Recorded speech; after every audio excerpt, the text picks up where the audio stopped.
Hello cadets, मैं lieutenant Krishna Kumar SDIC मटला 52 UP battalion NCC। आइए इस क्लास में हम लोग अध्ययन करते हैं राष्ट्रीय सुरक्षा के लिए खतरा, थ्रेट्स टू नेशनल सिक्योरिटी। आइए इसमें सबसे पहले हम लोग देखते हैं कि राष्ट्रीय सुरक्षा क्या है। देखते हैं कि हमारा देश तेजी से विकास कर रहा है। भारतीय अर्थव्यवस्था में अभूतपूर्व वृद्धि हो रही है, परंतु अनेक प्रकार के आंतरिक और बाह्य कारक हमारे देश को चुनौती दे रहे हैं। यदि समय पर इस संबंधी समस्याओं को दूर नहीं किया गया तो पूरी विकास की प्रक्रिया पूर्ण रूप से ठप हो जाएगी। खतरे की अभिव्यक्तियां सांप्रदायिक हिंसा से लेकर जिहादी आतंकवाद, पूर्वोत्तर राज्यों में अलगाववाद, विद्रोही और नक्सली उग्रवाद, अति आक्रामकता तक हैं, जो देश के लिए खतरा बने हुए हैं।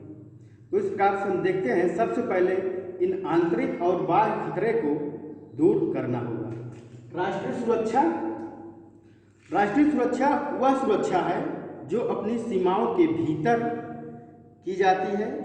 मूल रूप में इसका तात्पर्य है देश के शांति और कानून व्यवस्था बनाए रखना, अपने क्षेत्र के भीतर देश के आधिपत्य का कायम रखना और देश और जनहित में स्वतंत्र नीतियां अपनाना। राष्ट्रीय सुरक्षा बाहरी सुरक्षा से इस हद तक अलग है कि बाहरी सुरक्षा किसी विदेशी द्वारा किए गए आक्रमण के खिलाफ सुरक्षा है।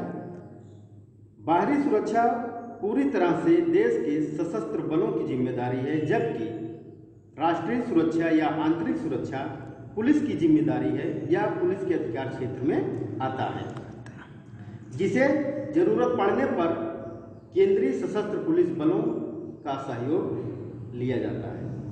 भारत में गृह मंत्रालय आंतरिक सुरक्षा का ध्यान रखता है, जबकि सीमाओं की सुरक्षा रक्षा मंत्रालय के अधीन होता है।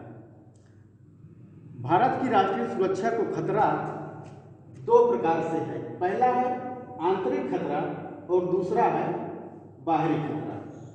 आंतरिक खतरों में भी हमें देखने को मिलता है, इसके अंतर्गत गरीबी, बेरोजगारी, असमान विकास, अमीर और गरीब के बीच बढ़ता अंतर, शासन की विफलता, बढ़ते मतभेद, जातिगत तनाव, उसके बाद सांप्रदायिक तनाव, विवादास्पद राजनीति, आधिकारिक न्याय प्रणाली। तो आइए देखते हैं कि गरीबी किस प्रकार से आंतरिक खतरा बनी हुई है। गरीबी एक भयंकर सामाजिक आर्थिक समस्या है जो लोगों में शारीरिक व मानसिक बीमारी उत्पन्न करती है, उनकी कार्यक्षमता घटाती है, भूखमरी और बेरोजगारी को जन्म देती है, पारिवारिक, वैयक्तिक और सामाजिक विघटन को जन्म देती है। इसके कारण देश में अपराध की दर बढ़ जाती है, लोग कुपोषण के शिकार होते हैं और उनका जीवन स्तर गिर जाता है। इसी प्रकार से बेरोजगारी हमारे देश में आज विश्व के अनेक देशों को बेरोजगारी की समस्या का सामना करना पड़ रहा है। यह समस्या न केवल औद्योगिक दृष्टि से पिछड़े हुए देशों की है, बल्कि संपन्न देशों की भी है।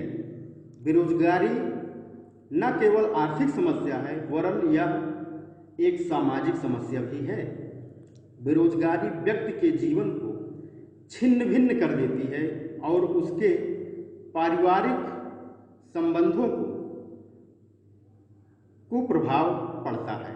बेरोजगारी व्यक्ति में निराशा एवं हीनता की भावना उत्पन्न करती है और कई बार व्यक्ति को अपराध तक करने के लिए बाध्य हो जाना पड़ता है। यहाँ तक कि गैर कानूनी कार्य तक भी करने पड़ जाते हैं, जो देश के लिए खतरा बना हुआ है। असमान विकास, हम देखते हैं कि भारत जो है राज्यों का संघ है, हर राज्य में विकास दर बराबर रूप से नहीं हो पाता है। तो इस प्रकार से जब केंद्र सरकार अपना बजट पास करती है तो कुछ राज्यों को ज़्यादा देती है तो कुछ राज्यों को कम देती है, तो इस प्रकार से राज्यों के बीच में तनाव बढ़ जाता है और जो कि देश के लिए खतरा उत्पन्न करता है। अमीर और गरीब के बीच बढ़ता अंतर। इस समय अमीर और अमीर बनता जा रहा है, गरीब और गरीब होता जा रहा है। इस अंतर को बराबर करने के लिए गरीब जो है कि गैर कानूनी कार्य करने लगते हैं जो कि देश के लिए हमारे खतरा उत्पन्न करते हैं। इसमें शासन की विफलता भी है। गैर कानूनी कार्यों को शासन रोकने में असमर्थ हो रही है, जिससे कि बार बार देश में तनाव उत्पन्न हो जाता है। बढ़ते मतभेद, लोगों के बीच एक दूसरे के प्रति भेदभाव रवैया अपनाया जा रहा है, जिससे कि उनके जीवन स्तर पर प्रभाव पड़ता है। जातिगत तनाव है जो कि देश की एक समस्या बनी हुई है। जातिवाद वह भावना है जो एक जात के सदस्यों को अपनी ही जात के उत्थान, एकता एवं सामाजिक स्थिति को ऊंचा उठाने में मदद करती है। इस भावना के कारण एक जात के सदस्यों की निष्ठाएं अपनी जात के लोगों तक ही केंद्रित हो जाती हैं। उनमें अपनी जात वालों के प्रति ही अपनेपन की भावना पाई जाती है, परंतु अन्य जाति वालों के प्रति पृथक्करण की भावना होती है, जिससे जातियों में तनाव फैल जाता है। यह प्रवृत्ति सांप्रदायिकता की पोषक और राष्ट्रीय विकास में बाधा उत्पन्न करती है। गरीबी, जातिवाद अभी भी हमारे देश में एक खतरा बनी हुई है। उसके बाद हम देखते हैं सांप्रदायिक तनाव।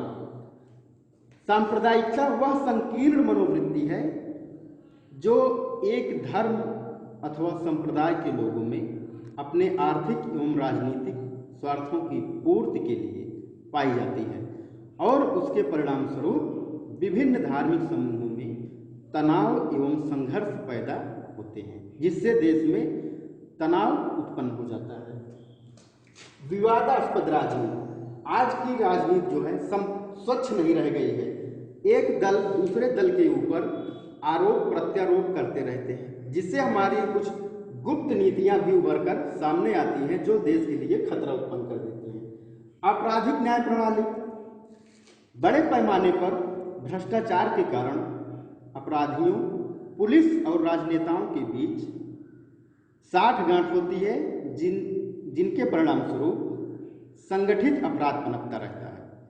इसमें उच्च वर्ग वाले अपराध करते हैं और पकड़े भी नहीं जाते हैं, जबकि निम्न वर्ग वाले कभी कभी निर्दोष